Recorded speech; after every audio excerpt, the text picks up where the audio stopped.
So if you are just like me and you are searching for something good to play, and maybe you've come across No Man's Sky again, but the first time you played that wasn't really grabbing your attention, or you never tried, welcome. This video contains zero spoilers, no gameplay of the storyline or anything related. But if necessary, I'll warn in advance. Today we're going over why you should or should not. Now yes, the launch of this game was pretty rough.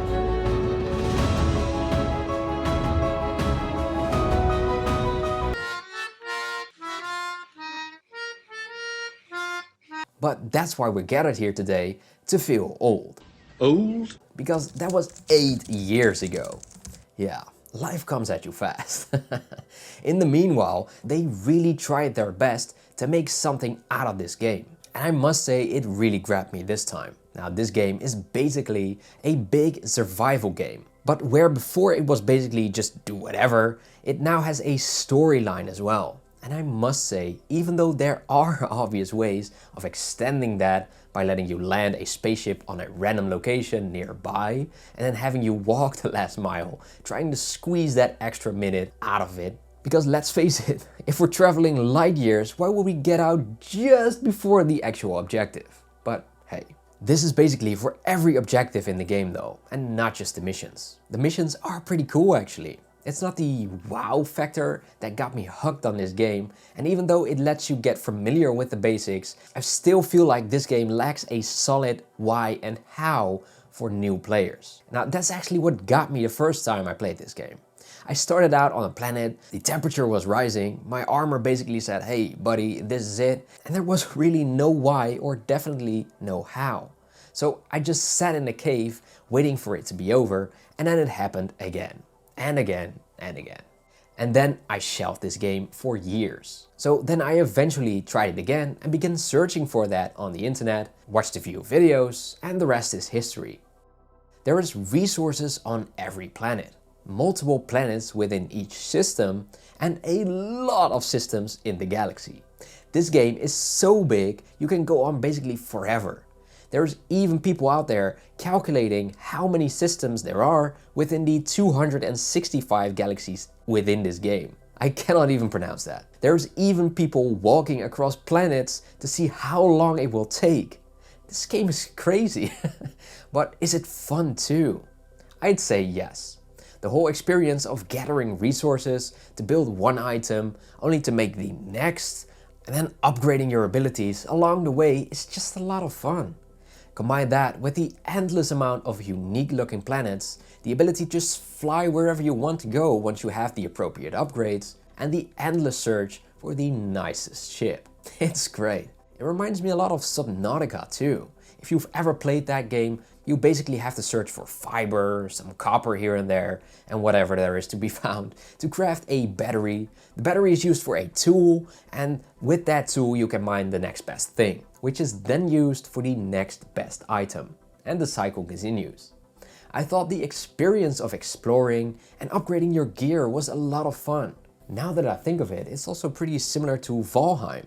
But where over there's a giant map with seas in between, here it's within space and all its vastness. Maybe you've even tried out Starfield. It's got similarities with that game too. Even though there is less emphasis on speech, as here it's only written conversations and a few weird noises along with it. But the shipbuilding and traveling to planets, finding better gear, it's all very similar.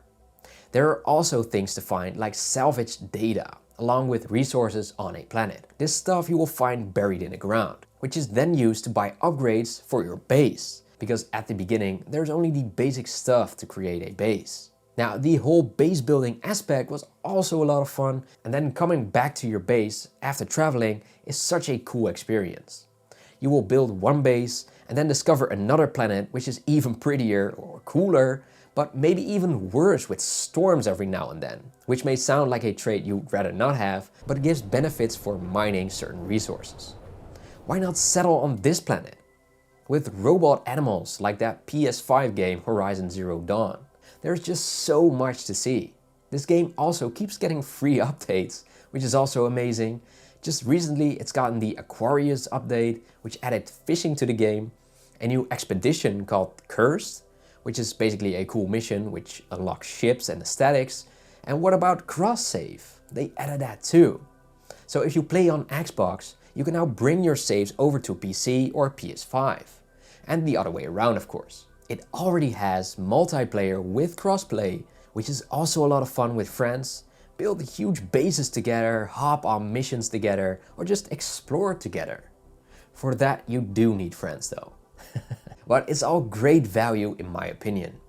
This game also has social areas like the Anomaly, which is this game's tower for if you've played Destiny, where you can pick up missions, buy upgrades, and hand in progress you've made.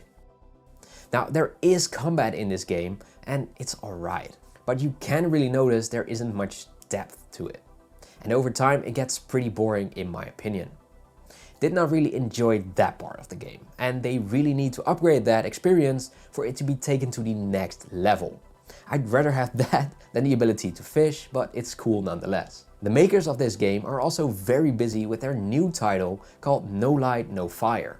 So it might have something to do with that as well. Who knows? But as long as the updates are free, we aren't really in a position to complain anyway, are we? I now have 80 hours into this game, and I loved every second. But I must admit, as of right now, I'm pretty burned out with the game. But 80 hours is still a lot of value for a game that is included into the Game Pass, or you can pick up for around $20 to $30. Lastly, I want to apply that same logic as with my Cyberpunk 2077 video here too, and that was divide the cost of the game with the hours spent on it. So for me, that was 2 months of Game Pass, and later on I bought the game too for 20 USD, so like a total of 40 USD, which divided by 80 is like 0.5 USD per hour, which is really cheap entertainment. But it would have been even cheaper had I just bought it right away. So there's of course that as well. But you can try it out if you already have Game Pass, or if you just want to try it out for a little less.